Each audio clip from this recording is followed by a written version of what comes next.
नमस्कार। तो चलिए आज आपको हम अफ्रीका महाद्वीप के बारे में बढ़िया से जानकारी देते हैं कि अफ्रीका महाद्वीप में कौन सा देश किस चीज़ की विशेषता के लिए प्रसिद्ध है। तो देखो, अफ्रीका महाद्वीप पहली बात तो कहाँ से कहाँ तक फैला हुआ है। तो अफ्रीका महाद्वीप ये यहाँ से मैं कलर सेट कर, हाँ ठीक। अब देखो, अफ्रीका महाद्वीप ये यहाँ से सुएज नहर के पास, ये ऊपर की ओर भूमध्य सागर है, फिर यहाँ जिब्राल्टर जल संधि है, और इस तरह से ये घाना देश होते हुए ये नामीबिया,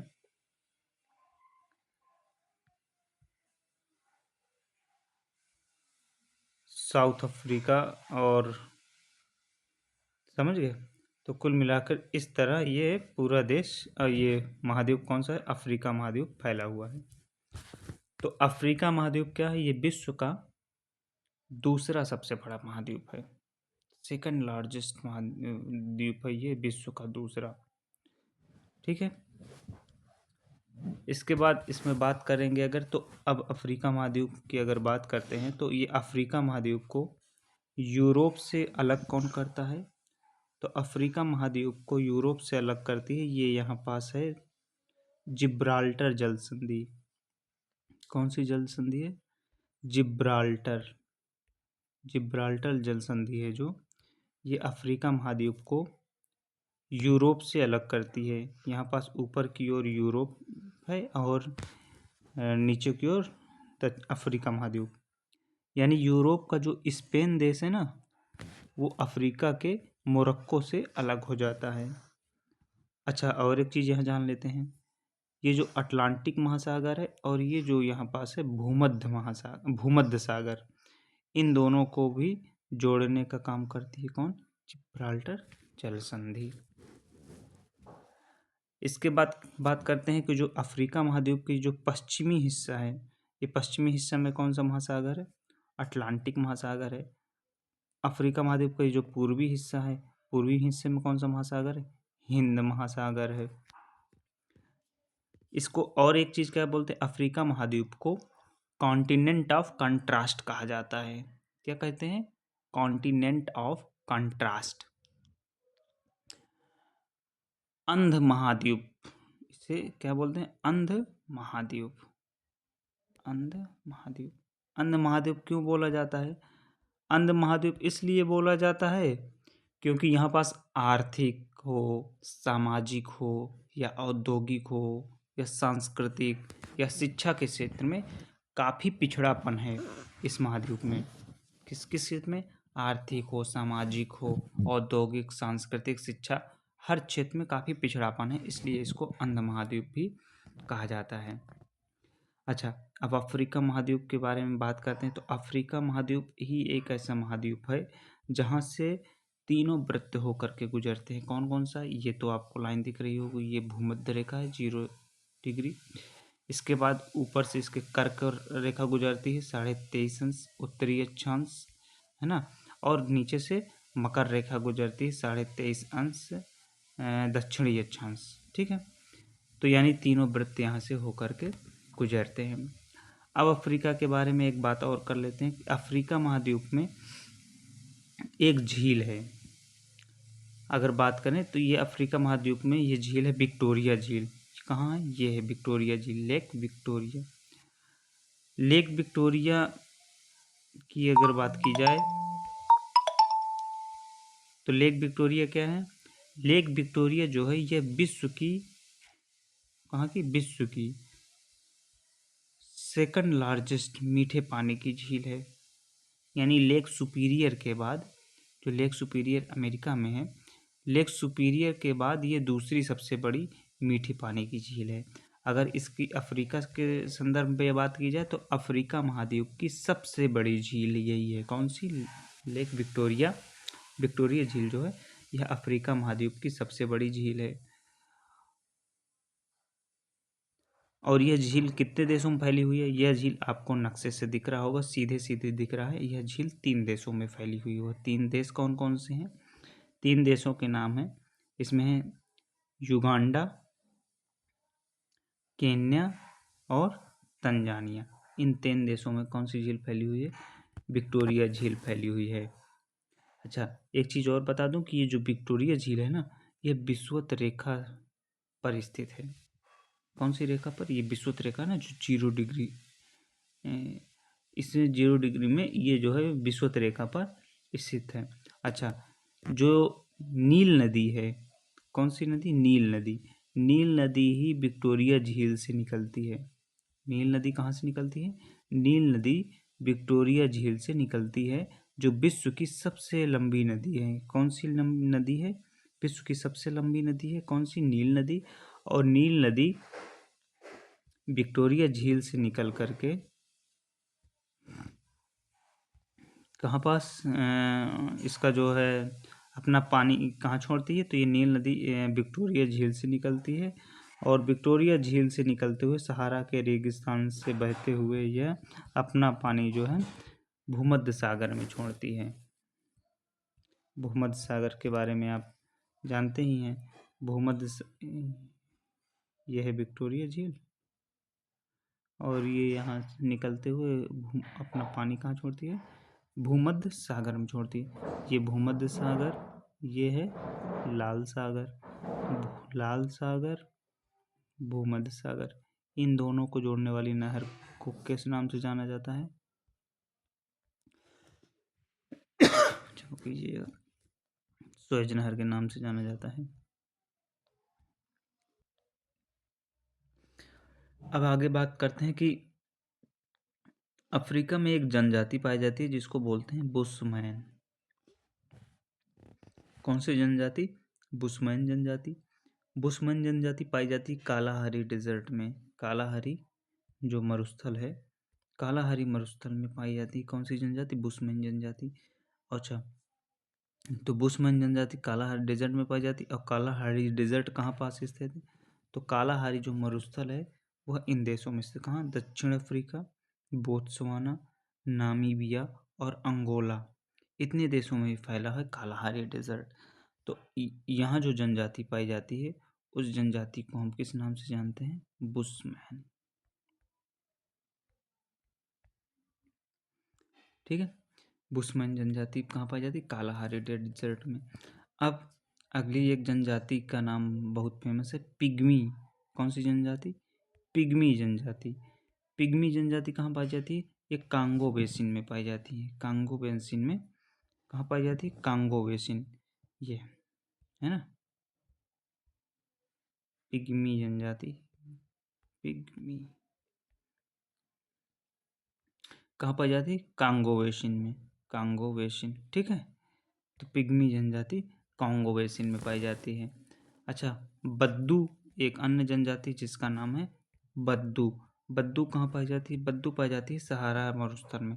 ये जो मरुस्थल है इस सहारा का, ये इतने देशों में फैला हुआ है। तो सहारा के मरुस्थल में जो ये जनजाति पाई जाती है उसको हम किस नाम से जानते हैं? बद्दू के नाम से जानते हैं, बद्दू। ठीक है, 3 जनजातियों की अभी हमने बात की। एक तो जनजाति बद्दू जो सहारा के रेगिस्तान में पाई जाती है, दूसरी बुशमैन जो कालाहारी डेजर्ट में पाई जाती है, और तीसरी पिग्मी जो कांगो बेसिन में पाई जाती है। अच्छा, एक यहाँ पास और जनजाति पाई जाती है जिस जनजाति का नाम है तुआरेग।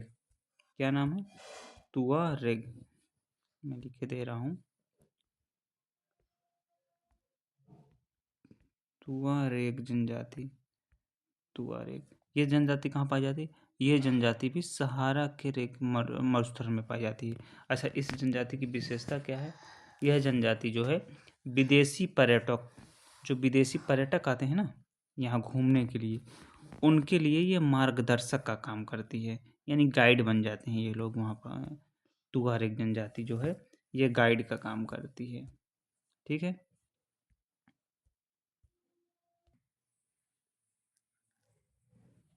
तो तुआरेग जनजाति के बारे में हो गया। अब बात करते हैं, ये एक देश दिख रहा होगा, लीबिया। कहाँ है लीबिया? ये अफ्रीका महाद्वीप के उत्तर में ही स्थित देश है। ये देश है, क्या नाम है इसका? लीबिया। लीबिया देश के बारे में लीबिया देश में क्या था कि एक स्थान का नाम था अल अजीजिया। क्या था? अल अजीजिया, ये जो देश था स्थान था अल अजीजिया, इसको 2012 तक, कब तक, 2012 तक, जो पिछले 90 वर्षों से, कब से, पिछले 90 वर्षों से लेकर के 2012 तक ये जो अल अजीजिया स्थान है जो लीबिया में पड़ता है, उसको माना जाता था कि यह पृथ्वी पर स्थित सबसे गर्म स्थान है। लेकिन इसको विश्व मौसम विज्ञान संगठन ने, किसने, विश्व मौसम विज्ञान संगठन ने कब, 13 सितंबर 2012 को निरस्त कर दिया। और क्या कहा, नहीं, अब अल अजीजिया जो है, जो लीबिया का है, स्थित है, यह विश्व का सबसे गर्म स्थान नहीं है, बल्कि अब सबसे गर्म स्थान कौन सा हो गया है, गर्म स्थान अब बोल दिया गया है ग्रीनलैंड रेंज मृत घाटी, जो कैलिफोर्निया यूएसए में स्थित है। कौन सी, ग्रीनलैंड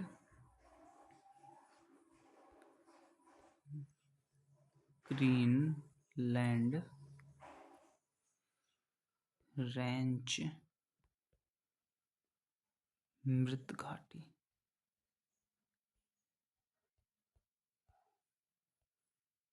इसको क्या बोल, अब सबसे गर्म स्थान इसको बोला गया है। ठीक है, अब चलिए बात करते हैं। अब यहाँ बात, एक नदी है अफ्रीका महाद्वीप में जिसका नाम है कांगो। कौन सी नदी है, कांगो नदी। कांगो नदी ये यहाँ से बहती है, फिर से ये ऐसे आती है, और तो कांगो नदी की विशेषता क्या है कि कांगो नदी जो ये मकर रेखा, विषुवत वृत्त है ना, विषुवत वृत्त को कांगो नदी कितनी बार काटी, 2 बार काटी। ये परीक्षाओं में अक्सर पूछा जाता है कि कांगो नदी, तो ये कहाँ स्थित है, अफ्रीका महाद्वीप में स्थित है। और कौन सी नदी है जो विषुवत रेखा को 2 बार काटती है, वह है कांगो नदी। दूसरी एक नदी है लिम्पोपो नदी। कौन सी है, लिम्पोपो नदी, जो मकर रेखा को 2 बार काटती है। लिम्पोपो नदी जो है, यह मकर रेखा को 2 बार काटती है। ठीक है, कांगो जो है कर्क रेखा को 2 बार काटती है, और लिम्पोपो नदी मकर रेखा को 2 बार काटती है। अब बात कर लेते हैं, जो ये, चूंकि ये कर भूमध्य रेखा, ये विषुवत वृत्त है, तो विषुवत वृत्त के आसपास के क्षेत्र को उष्णकटिबंधीय क्षेत्र करते हैं। तो जो अफ्रीका में उष्णकटिबंधीय क्षेत्र है, तो यहाँ पास जो घास के मैदान पाए जाते हैं ना, उष्णकटिबंधीय घास के मैदान अफ्रीका के, उनको क्या बोला जाता है, उनको सवाना के नाम से जाना जाता है। किस नाम से जाना जाता है, सवाना के नाम से, सवाना के नाम से जाना जाता है। और यहीं पास अगर बात कर ली जाए कि शीतोष्ण, यानी शीतोष्ण हो जाएंगे इस एरिया में, शीतोष्ण हो जाएंगे ये एरिया। तो शीतोष्ण जो घास के मैदान है, यानी दक्षिण अफ्रीका साइड में, तो इनको किस नाम से जाना जाता है, इनको जाना जाता है वेल्ड। किस नाम से, वेल्ड के नाम से जाना जाता है। शीतोष्ण घास के मैदान को वेल्ड के नाम से जाना जाता है। ठीक है, अगली एक चीज़ और, अब यहाँ की अफ्रीका महाद्वीप की सबसे बड़ी रेल लाइन कहाँ है। तो देखो, अफ्रीका महाद्वीप की जो सबसे बड़ी रेल लाइन है, ये दक्षिण अफ्रीका में केप है। क्या नाम है यहाँ पास, केप काहिरा इसे कहा जाता है। तो ये जो यहाँ पास अफ्रीका का केप टाउन है, केप टाउन से मिस्र के काहिरा तक, मिस्र है ये यहाँ, ये जो रेल लाइन है ना, ये सबसे लंबी रेल लाइन कही जाती है अफ्रीका महाद्वीप। केप काहिरा रेल मार्ग के नाम से जाना जाता है। किस नाम से, केप काहिरा रेल मार्ग के नाम से इसको जाना जाता है। और ये अफ्रीका महाद्वीप का सबसे लंबा रेल मार्ग है, और इसकी जो लंबाई है वो लगभग 14,500 किलोमीटर है। सोचो कितना लंबा है ना। तो यहाँ से केप काहिरा रेल मार्ग है जो सर्वाधिक अफ्रीका महाद्वीप का सर्वाधिक लंबा रेल मार्ग है। इसके बाद आपको मैंने ये बताया ही कि यहाँ पास सुएज नहर है, सुएज नहर जो भूमध्य सागर और रेड सी को जोड़ती है। सुएज नहर का जो उत्तरी छोर है, सुएज नहर के उत्तरी छोर में पोर्ट सईद है। ठीक है, ये जो यहाँ पास, जहाँ पास लाल पॉइंट मैंने रखा ना, ये पोर्ट सईद है। और जो दक्षिणी छोर है जहाँ पास पॉइंट रखा यहाँ पास है पोर्ट सुएज है। ठीक है, कौन सा? Port Said. पोर्ट सईद उत्तरी छोर पर है, पोर्ट सईद उत्तरी छोर पर है, और दक्षिणी छोर पर कौन सा है? पोर्ट सुएज है। पोर्ट सुएज जो है दक्षिणी छोर पर है। ठीक है, तो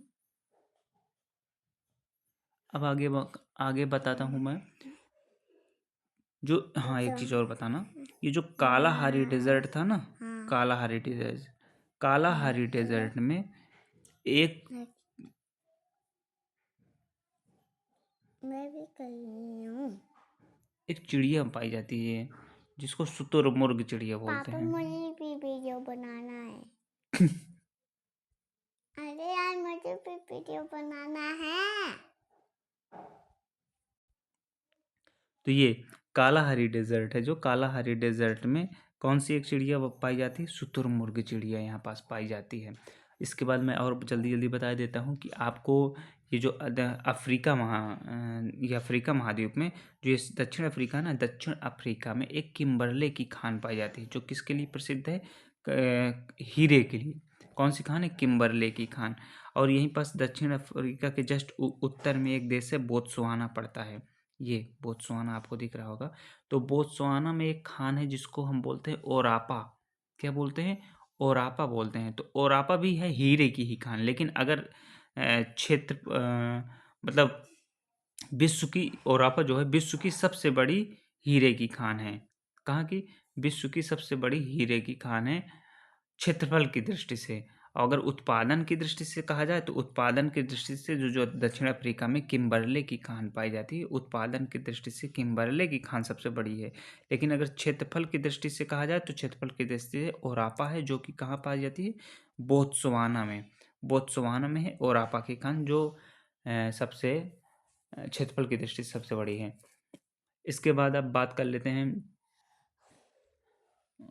एटलस पर्वत की। हाँ, ये जो दक्षिण अफ्रीका में एटलस पर्वत है, एटलस पर्वत कहाँ पाया जाता है? चलो, एटलस पर्वत, ये इसकी लोकेशन मैं पहले मार्क कर देता हूँ, फिर इसके बारे में बताते हैं। एटलस,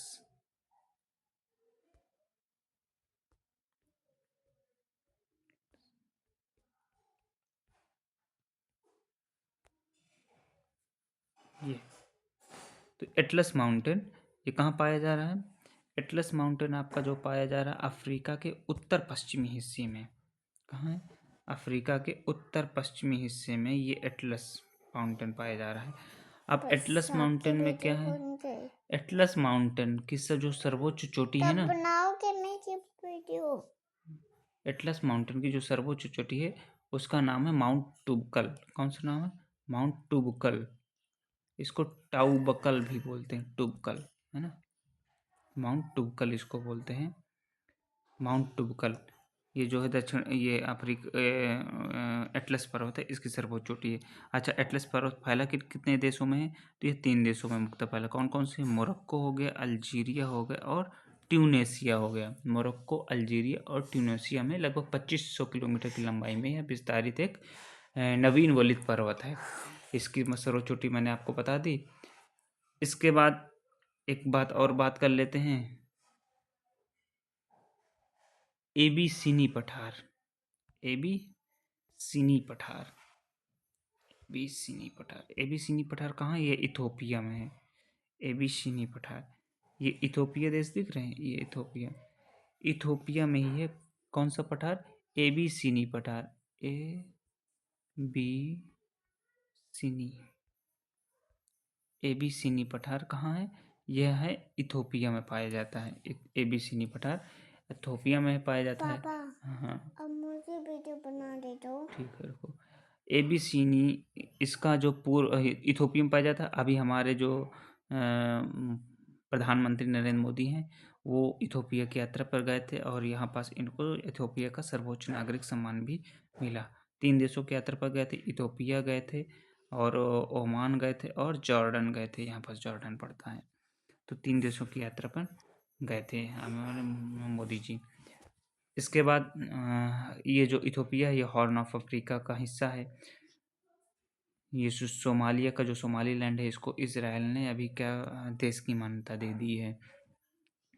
अच्छा, दक्षिण अफ्रीका में जो जोहान्सबर्ग है, इसको स्वर्ण नगर कहा जाता है और किम्बरले को हीरो का नगर कहा जाता है।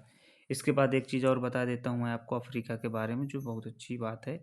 उसमें ये बात है कि ये जो आप देख रहे हैं जाम्बिया, जाम्बिया देश देख रहे हैं, जाम्बिया ना, जो अफ्रीका महाद्वीप में सबसे ज़्यादा जल विद्युत का उत्पादन कहाँ होता है? तो जो ये जाम्बिया देश में जाम्बेजी नदी है। जाम्बिया देश में जाम्बेजी नदी है ना, जाम्बेजी नदी में एक बांध बना हुआ है। ये जाम्बिया देश है, यहाँ पास जाम्बेजी नदी ये इधर से आती है। कबोई का टमाटा। बस होने वाला है। ये जाम्बेजी नदी आती है और यहीं पास एक बांध है जिसको हम बोलते हैं, किस बांध के नाम से जाना जाता है? इसको बोलते हैं करीबा बांध। कौन सा बांध? करीबा।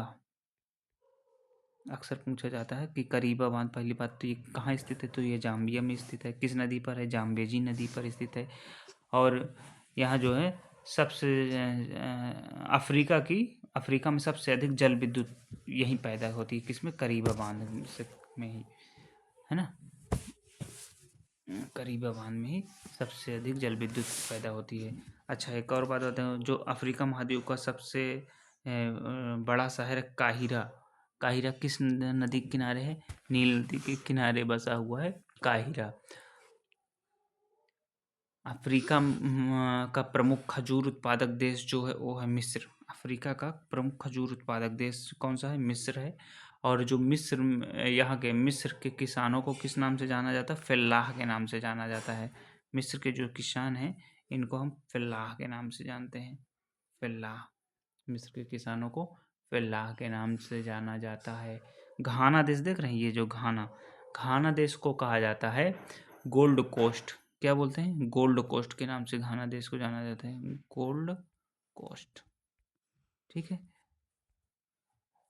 कांगो को वनों का देश कहा जाता है। जो कांगो देश आप देख रहे होंगे, यहाँ पास है ये DRC या कांगो है ना, रिपब्लिक ऑफ कांगो डेमोक्रेटिक, इसको कांगो को हम बोलते हैं वनों का देश। कबोई वनों का देश, का कांगो का देश का है। विश्व में जल विद्युत शक्ति की संभावित क्षमता सबसे अधिक इसी देश में है, कांगो में ही। तो चलिए आज के लिए इतना ही रखते हैं, आगे एक अन्य महाद्वीप के बारे में चर्चा करेंगे। तब तक के लिए नमस्कार।